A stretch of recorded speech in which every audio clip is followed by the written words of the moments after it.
And we are back on Open Line. Chuck Long here with Clint Kelly from the Kelly Firm.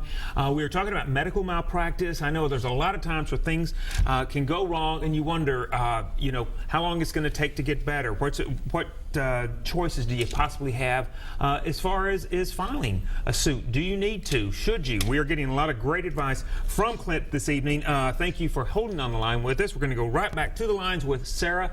Sarah, do you have a question or a comment for Clint? Kind of both. Okay.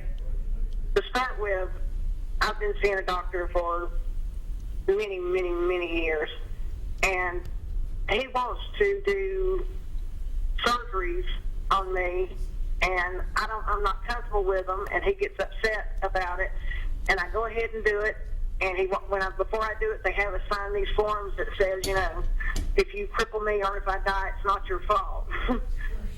And now they've come up with another form that everybody has to sign at the first of the year that says there's like 20 things that you have to initial and agree with. But the one that stood out to me is that if you refuse to do a procedure that they choose for you, that they will release you from their practice. And I just don't think that's right. Do you have advice on that? I do. Let's take the first one, okay, which is what sounds like a release. That release would not be enforced in court. Any court would look at that and think of that as what we call an adhesion contract, and that's just a fancy legal word for you're forced to sign it or else you won't get the care. No court that I could think of would ever enforce that if a physician had negligently harmed Sarah. That's the first thing. The second thing, it seems like what she was talking about was we call it against medical advice form, an AMA, where they will warn you this is the treatment we want to administer, and we are telling you that if you refuse to take the treatment, there will be bad consequences. Now, telling the patient you can't come back if you refuse treatment, that is another odd situation. I don't know who this doctor is, but she needs to go somewhere else if that's what they're presenting to her, because I've never seen a situation where they say, sign this form because you're refusing medical advice and then don't come back, because they're not allowed to refuse. At least most doctors and clinics I've never seen refuse patient service unless there is a failure to pay or a disagreement that rises to a level of unprofessionalism, and certainly hospitals can't refuse. Okay. All right, and Sarah, we don't have a lot of time left, but did you have a question too? I know that you wanted to make that comment, but do you have a quick question? No, that's okay. Okay, so we're good. Go to someone else, Sarah. I will. I'll start looking. All right, we're glad that you called, Sarah. So much. Thank you. All right, and I think that's a lot of times people almost feel the pressure. They almost feel like they're in a doctor's office, in a dentist's office, and it's almost like you have the pressure to trust, which, of course, you can understand, but then something like that happens, and you're not sure what to do. Well, the best advice I can give is when people are in that situation, realize that there are many doctors and many healthcare providers as alternatives to go to. You can always get a second opinion, should get a second opinion if you have reservations about the type of advice you're getting, or you feel like you're getting pressure. Just like people go to attorneys, and in some cases they don't have a good relationship or they don't trust the advice they're getting, they go get a second opinion. But don't ever give in to treatment that your gut tells you or your instinct says this isn't right, because that's when you go get a second opinion as soon as possible. All right, good to know. All right, going back to the lines right now. Suzanne is on the line with us, and Suzanne, thanks for calling in this evening. Do you have a question or a comment? Actually, both. Okay. Go ahead. Okay. Actually, I know someone who had gone in for some surgery, and it has since been discovered that the surgeon that had done the work had many cases against him in the past, and he had been allowed to do surgeries in some of the major hospitals in the area. What we found was, as after our bad experience, there has been about 100 cases brought against him, but he's still been allowed to do surgery. When we tried to address that, we found that some of the people in the medical community, they do not testify against one another because of malpractice insurance companies.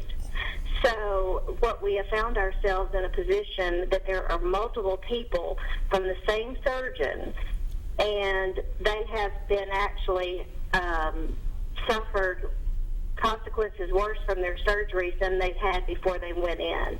My question is, how can a physician or surgeon be allowed to continue to perform his services in hospitals when, in fact, we have found out in another city he had lost his license there, but been allowed to do surgeries in this area? Okay. All right.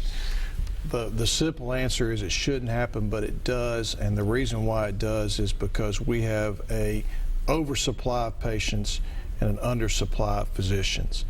I don't know if you remember, Chuck, about 2 years ago, 60 Minutes did a story on the nurse who went from hospital to hospital to hospital, and patients were dying at every hospital this nurse went to. And people were trying to understand, how does this happen? Well, part of it is the hospital doesn't investigate the nurse or the physician properly on the front end.